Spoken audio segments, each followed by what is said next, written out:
Hi friends, എല്ലാ കൂട്ടുകാർക്കും ഏതോ ജന്മകൽപ്പനയിലെ നാളത്തെ പ്രൊമോ റിവ്യൂയിലേക്ക് സ്വാഗതം.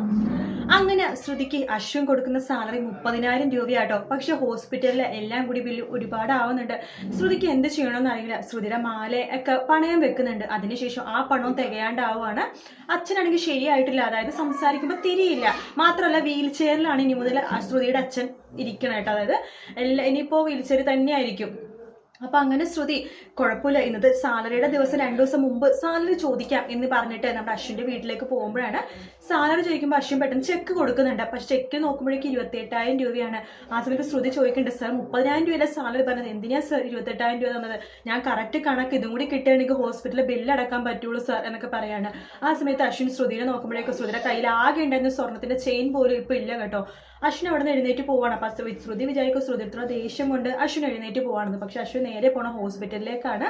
ശ്രുതി ഹോസ്പിറ്റലിൽ എത്തണ മുമ്പ് അശ്വിൻ എത്തുന്നുണ്ട്. അതിനുശേഷം അശ്വിൻ അവിടെ ബില്ലെല്ലാം, അവിടെ എത്ര ബില്ലുണ്ടോ ആ ബില്ലെല്ലാം കെട്ടുവാണ്. അത് മാത്രമല്ല, ഇനി എന്തെങ്കിലും ഹോസ്പിറ്റൽ കേസ് വരികയാണെങ്കിൽ അതിനുള്ള പൈസയും കൂടി അശ്വിൻ കൊടുക്കുന്നുണ്ട്. അങ്ങനെ ശ്രുതിക്ക് കൈ നിറയെ പൈസ കൊടുക്കുമ്പോൾ ശ്രുതി പറയും, എന്തിനാ സാർ ഇങ്ങനെയൊക്കെ ചെയ്യണത്? നോക്കി, ഞാൻ അടുത്ത് പണിയെടുക്കാമെന്ന പെണ്ണ് മാത്രമാണ്, എനിക്ക് സാലറി മാത്രം 30,000 രൂപ മാത്രം കറക്റ്റായിട്ട് തന്നാൽ മതി, വേറെ എക്സ്ട്രാ പൈസ വേണ്ടെന്ന് പറയുമ്പോൾ അശ്വിൻ ഒന്നും മിണ്ടില്ല. അശ്വിൻ അവിടെ നിന്ന് ഇറങ്ങി പോവാണ് ചെയ്യണം. പക്ഷെ ശ്രുതിക്ക് അത് ഭയങ്കര സന്തോഷവും. കാരണം വെച്ചാൽ പൈസ ഇല്ലായിരുന്നു ഡിസ്ചാർജ് ചെയ്യാൻ വേണ്ടി കൊടുക്കാനായിട്ട്. അവിടെ ഒട്ടും പൈസ ഇല്ലാത്തൊരു സമയത്താണ് അശ്വിൻ വന്ന് രക്ഷിച്ചത്. ആ സമയത്ത് ഷ്യാമോനൊന്നും അവിടെ വരത്തില്ല കേട്ടോ. എന്തായാലും നല്ല നല്ല ഭാഗങ്ങളാണ് ഈ വരാൻ പോണത്. പിന്നെ ആകാശം ചോദിക്കും കേട്ടോ പ്രീതി എടുത്ത്, പൈസയുടെ ആവശ്യം ഉണ്ടെങ്കിൽ പറയണോന്നൊക്കെ. പക്ഷെ അവർ പറയില്ലല്ലോ. അപ്പൊ ആകാശം വിചാരിക്കും ഡിസ്ചാർജ് ആകുമ്പോൾ കൊടുക്കാന്നാണ് ആകാശം വിചാരിക്കുന്നത്. പക്ഷെ അതിന് മുമ്പേ ഡിസ്ചാർജ് ആക്കിയായിരുന്നു. അശ്വിൻ തന്നെയാണ് ബില്ലെല്ലാം സെറ്റിൽ ചെയ്യണം. അപ്പൊ ശ്രുതി ഇത് മനസ്സിലാക്കണത്. ശ്രുതി ബില്ലടക്കാൻ പോകുമ്പോൾ അവിടുത്തെ റിസപ്ഷനിസ്റ്റ് പറയും, ബില്ല് അടച്ചല്ലോ, ആരടച്ചെന്ന് ചോദിക്കുമ്പോഴാണ് ആ പോകുന്ന സാർ എന്ന് പറയുമ്പോഴാണ് ശ്രുതി അശ്വിനെ കാണുന്നത് കേട്ടോ.